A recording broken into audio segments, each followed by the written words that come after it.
Hi y'all, my name is Ashley Norman and I am a behavior specialist here at GISD. Today I'm creating a tutorial to walk you through how to use a visual schedule for remote learning at home, or really any kind of series of tasks or routines that you want your child to do at home. The purpose of using a visual schedule is to help the child build expectations for what comes next. And it also will help to alleviate feelings of frustration from having to do undesirable tasks in schoolwork that might be challenging.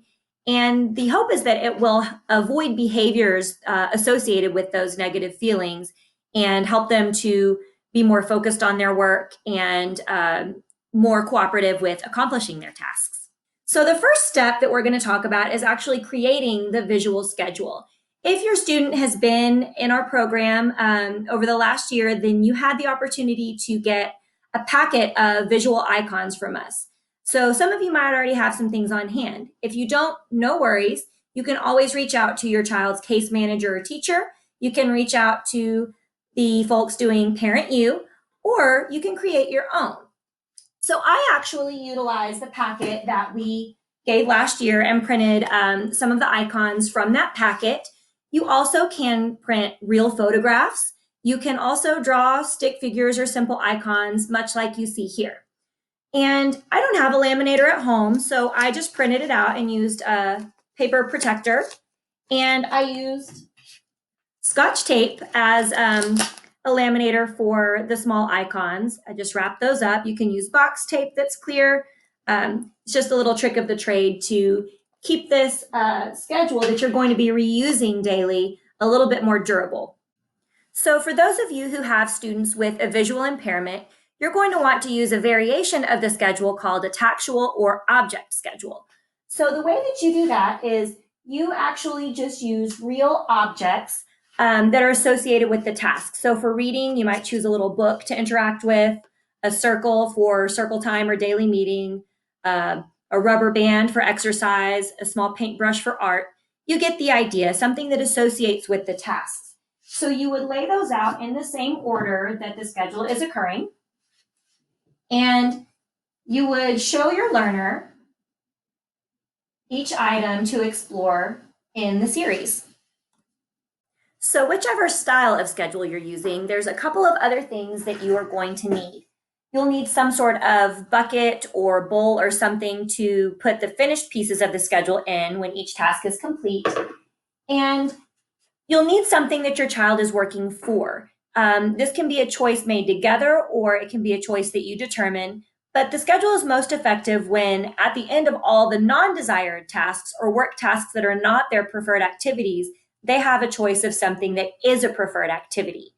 And you may want to have a small reward at the end of each task. So if they were to finish one thing, put it in the finished task, then they could choose something small. Here I have stickers, small candies, just one at a time. If you want to use candies or gummies, it doesn't have to be the whole bag at a time. A stamp, you might choose something like bubbles or playing a favorite song or a quick YouTube video, something to that effect, something very small, something very short on time that they can do each time that they've completed a task.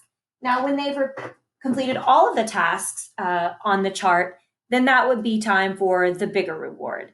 And that's something, again, that you can both choose, or you can designate based on something that you know that your child likes and is interested in. So this is my assistant, Cora. She is experienced with using visuals both at home and at school. So Cora is actually going to use this visual schedule with us today. So Cora, look at number 1. What's the first thing on your schedule? Circle time. Circle time, okay. So this is all loaded up with the calendar activity, so you can go and do that, and then you come back and look at your chart with me. Okay. All right, all done with your circle time? Yes. Okay. Take it off. Finish bucket. Good job. Choose one.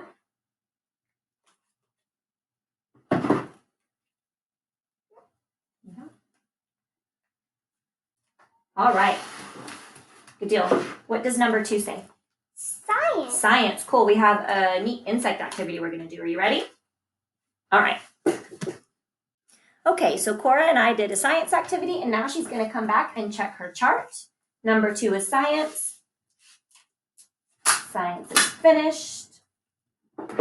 Choose one.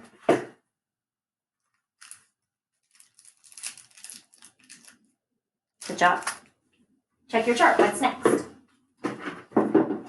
Exercise. Exercise. Today, exercise is yoga. So go get your mat. All right, so Cora is all done with her exercise and she's back to check her chart. Did you have a good yoga workout? Yes. Awesome.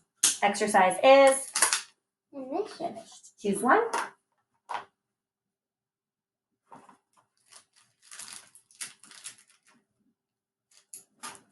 Okay. What's next? Reading. Reading. Reading is 30 minutes. We're going to set a 30-minute timer to read. So go choose a book. So Cora's timer went off and she is all done with her reading right now.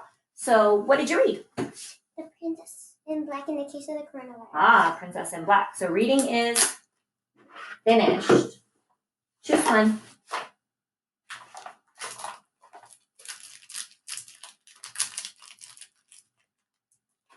Good job. What's next?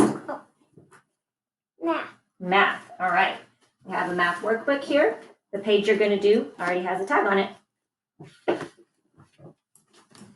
All right. You all done with your math? Yeah. Let's see it. Oh, looks like one didn't get finished. Did you forget to do it or do you need help? I need help. Okay. Let's get you some help then. All right. You're really all done this time, huh? Mm-hmm. Good job. Math is complete. It's finished. Choose one.